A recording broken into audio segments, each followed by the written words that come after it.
Hello, everyone. We have made it to the last bit of our book. We're starting on page 199. When we left off, Benet, Caitlin, Sam, and Zach are all up at the sheep camp, along with Alonzo and his men. Remember, Peter Short is on the plane. We don't know what's happened to Peter right now, but right now they're demanding that they get the journal from Zach in exchange for Caitlin. What's going to happen? Also, if you don't remember, Sam told Zach to remember the number 8. What does that have to do with anything? We'll find out today. So, we'll go back a little bit. Caitlin, very well, Alonzo finally said, then shouted for Caitlin to be brought inside. The car door opened, and a few moments later, Caitlin was pushed through the tent flap, followed by Paul, who was also carrying a pistol. Caitlin stepped over to Benet and threw her arms around him. We have fulfilled our part of the bargain, Alonzo said. Now give me the journal. Sam looked at Zach and nodded. Zach picked up his backpack and handed it to Alonzo. Alonzo opened the pack and took out a stack of opera magazines. Alonzo took a step towards Zach. What is this? Where's the journal? Zach was surprised by the opera magazines as Alonzo was. He doesn't know, Sam said. I put the magazines in there. Alonzo pointed the pistol at Caitlin. Too bad. Benet pushed Caitlin behind him. If you kill anyone in this tent, Sam told him quietly, you will never get the journal, and I guarantee you that it will find its way to the police. Who are you? Alonzo asked. I'm a school custodian. Alonzo scoffed. You do not act like a custodian. Once again, the two men stared at each other. The silence was broken by Alonzo. We are wasting time, Mr. Custodian. I agree, Sam said. Let's you, me, and your friend drive back to Elko and get the journal. The boy will come with us. No, Sam said.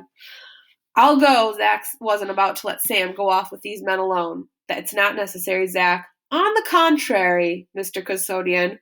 Alonzo leveled his pistol at Zach's head. I insist.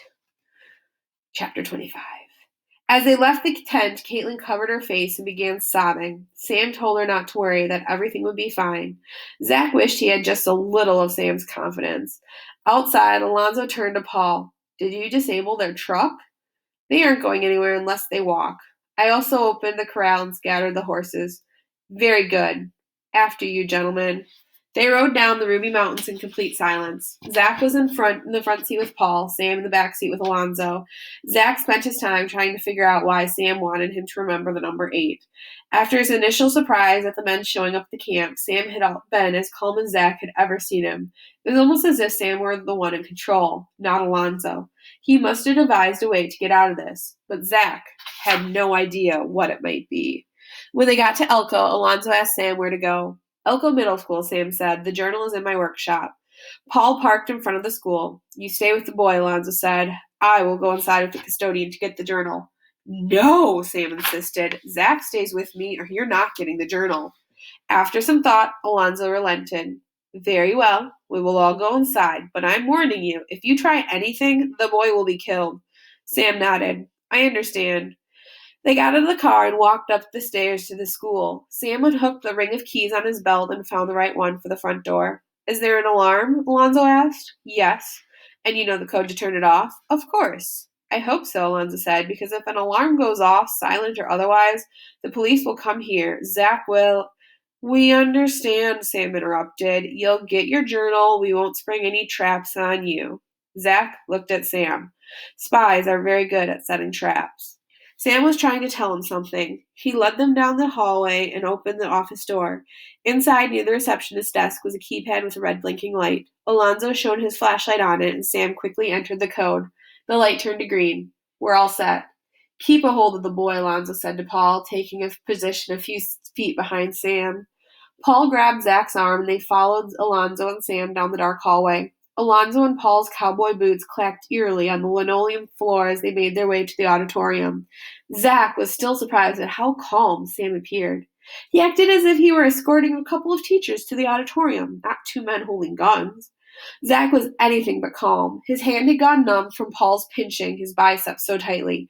His legs felt like mud, and his heart was slamming in his chest like a wild bird trapped in a cage. He was certain that Alonzo was going to kill them as soon as he had the journal. He remembered exactly what Alonzo had said to his mother before he left their home that night. "We are very serious men. If you call the police or tell anyone about what happened this evening, we will come back and kill you and your children." They had gone to the police. They had broken his trust. Zach had told Sam all of this at the Nevada, but he didn't think Sam understood how dangerous Alonzo was. Sam pulled open the door of the pitch-black auditorium. Alonzo shone his flashlight around the inside, which did little to illuminate the dark cavern. "Are there any windows?" he asked. "No," Sam said. "Then turn on all the lights." "No problem." Sam stepped inside and opened a small metal panel built into the wall. He switched on the lights one by one, including the house lights. Zach looked at the stage and noticed that several of the props had been moved since he was last there. The punching bag had been dragged to the center of the stage. Alonzo turned his flashlight off and carefully scanned the auditorium. When he was satisfied that there was no one waiting in the shadows for him, he turned to Sam. "Where's your room?" "Beneath the stage." They walked down the center aisle to the small door near the stage, which was only wide enough for them to pass through one at a time. When they reached the end of the short corridor, Sam unlocked his door and turned the workroom light on. Zach looked around. Sam had dragged his recliner to the center of the large room. On the seat was his jack-in-the-box.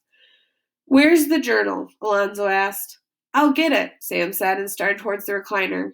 Zach stared at the box in surprise. There was something different about it. "Stop!" Alonzo ordered. Sam did as he was told. "I will get the journal." Alonzo looked at Paul. "Cover them." Paul pushed Zach against the workbench and waved Sam over with his key. "There's a gun. You'll need a key," Sam said. He unclipped the key holder from his belt. Zach suddenly realized what was different about the box. The padlock had a big red 8 on it. Sam had set a trap. Above the door in the ceiling was something heavy. He had created an upside-down jack-in-the-box. Real spies use anticipation, guile, and deceit. Spies also have a sense of humor, Zach thought, forcing himself not to look up at the ceiling and give the trap away. Sam took his time going through the keys. "Hurry up," Alonzo said. "Sorry, they all look alike." Zach knew that Sam was giving him time to figure out how to spring the trap. He turned his head and looked at the levers above the bench. Casually, he put his hand on the bench beneath the row of levers. "Here it is," Sam said, taking it off the ring. Alonzo stepped over him and took the key. "The journal had better be inside." "You have my word." Sam glanced over at Zach. "I'm sorry about this, Zach. I know you wanted to keep the journal for your dad, but sometimes things just don't work out as we anticipate." "That's okay," Zach said. He would have time to pull the lever perfectly. Alonzo walked over to the recliner and looked down at the box. He opened the lock and took it out of the hasp. He opened the box. "What is this?" Alonzo shouted in rage. He reached into the box and came out with Commander If in his hand. Zach pulled the lever. The punching bag crashed down on Alonzo. At the same moment, Sam grabbed Paul's arm and swung him against the wall. A shot went off and splintered the ceiling. Sam slammed Paul's gun against the workbench, and the pistol went skidding across the floor. Zach dove for it. By the time he got to his feet, Sam had Paul under control. "We need to tie him up," he said. Zach found just the thing for the job. He found a roll of duct tape, interestingly, and proceeded to bind Paul's hands and feet. When he was finished, he walked over to the unconscious Alonzo Asnar. Commander If was lying next to him. Zach put his imaginary friend in his pocket and walked away. Uncle Don arrived at the school, accompanied by several U.S. Marshals. Alonzo was conscious now and tied up like Paul with duct tape. Uncle Don walked over to him and read him his rights, then joined Zach and Sam, who were sitting on the workbench. "Hello, Zach." "I slipped up," Zach said. "I know. We found a kid named Peter Short on Alonzo's jet. He told us all about it. We also found Alonzo's other man and his new pilot. They're in custody." "What about my mom and sister?" "We found them too. Doris is on her way to Los Angeles. They're fine, but not happy about all this." "What's going to happen now?" "Well, it looks like the Grangers are moving out of Elko immediately." "But we have Alonzo." Zach felt his hope slipping away. "I see that," Uncle Don said. "Unfortunately, he can still get to you from jail. Money has a long reach. I'm taking you out of here. We're going to meet your mom and sister and start this all over again." Zach knew Uncle Don was right. This would never be over. The kid on the airplane said something about a journal belonging to your father. "Do you know anything about that?" Zach shook his head. "Nope."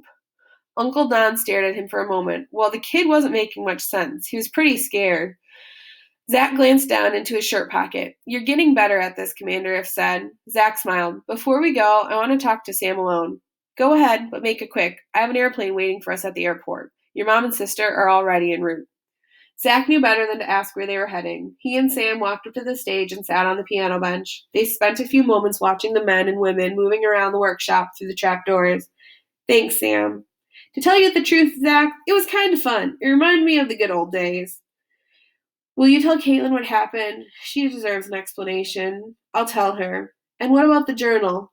It's safe, Sam assured him. I can give it to you before you go, but it might be best to let me get it to your dad. How? It's better you don't know. Spies have their own ways of doing things. Zach nodded. He knew Sam would get the journal to his father. You are in as much trouble as I am now. Alonzo's not going to forget what you did. I bet they would put you into the protection program if you asked. Sam shook his head. I spent most of my life pretending to be someone I wasn't. Besides, I have an opera to put on. No, I'm staying right here. If Alonzo comes after me, I think I have enough guile left in me to deal with the situation. He put an arm around Zach's shoulders. A shepherd stays with his flock. Page 209, so it's in slanted because that means Jack's writing. Dear Caitlin, I'm sorry it's taken me so long to write this letter. They would not allow me to write to you until just before we were ready to leave here, and to be honest, I didn't know what to say. Sorry I almost got you and your grandfather killed. Sounded a little shallow. Another reason is that my handlers wouldn't let me write this at all unless I agreed to let them read the letter before they sent it. I can't blame them, since my writing got everyone into quite a bit of trouble in Elko, so I hope you'll understand if I can't say everything in this letter that I want to. Soon we'll be leaving for our new home. We are no longer the Grangers. I'm no longer called Zach. We're looking forward to getting out of here and starting our lives over again. My sister is still irritated with me for screwing up her chance to star in the Opera Ghost. Hopefully she'll just get over it soon. My mom has been great through this whole thing despite losing her bookstore. I think of Benet and the Ruby Mountains every day and wish I was back up there with you. I also wish that I could write to you every day, but this will be my last letter. Someday, I would like to come back to Elko and see you. Love, Zach. Zach put his pencil down and read the letter over. He was still dissatisfied. Commander If stood on the desk near the sheet of paper. It's your last chance, he said. I know, Zach said. Zach picked up his pencil again. P.S. I wish I could slip into this envelope and send myself to you. I can't, so I've sent Commander If in my place. He's been a good friend to me, and I'm sure he'll be a good friend to you. He gave the letter to Aunt Doris and watched as she read it. When she finished, she folded it and put it into an envelope along with Commander If. I don't see any problems, Mac, she said. I'll mail it when I get back home. Mac Green, short for Mackenzie. They said he could choose his own name this time. Why can't you mail it now? He asked. We're leaving this afternoon. A precaution, Aunt Doris said. We don't want anyone picking up your trail here. His sister came out of the bedroom with her bag. Her hair had grown out a little and was back to its original color. She looked a lot more like his sister now. She had chosen Christine for her new name. The private jet will make it easier this time, Uncle Don said. The jet had belonged to Alonzo Aznar. It had been arrested and was serving its time by flying witnesses to their new homes. Mom will be there? Christine asked. Yep, she boarded 2 hours ago. Mrs. Green had been spending a lot of time with the DEA testifying against Alonzo Aznar. Mac and Christine were taken to a private airfield. The small jet made a perfect landing and taxied over to where they were waiting. The door opened and the stairs were lowered. Welcome aboard, Mrs. Green, said with a smile. Mac and Christine looked at each other in surprise. They hadn't seen her this happy in a very long time. They climbed the stairs. As soon as they found their seats, the jet began to taxi out to the runway and a voice came over the intercom. This is Captain Brennan. Our flying time today will be approximately 2 hours. Zach still didn't know what they were going to do. In 2 hours, they could be just about anywhere. My co-pilot today is Robert. Well, I think I'll let him introduce himself. The cockpit door opened. The co-pilot stepped out. He was a thin man with blonde hair and tired blue eyes. Mac and Christine jumped out of their seats and ran to him. He looked a lot like his father, or their father. His name was Robert Green. So, there is actually a second book. And yes, I do have it. So, this is the sequel to the first book. I will keep reading this one as I read aloud then. Have a great day, guys. Bye.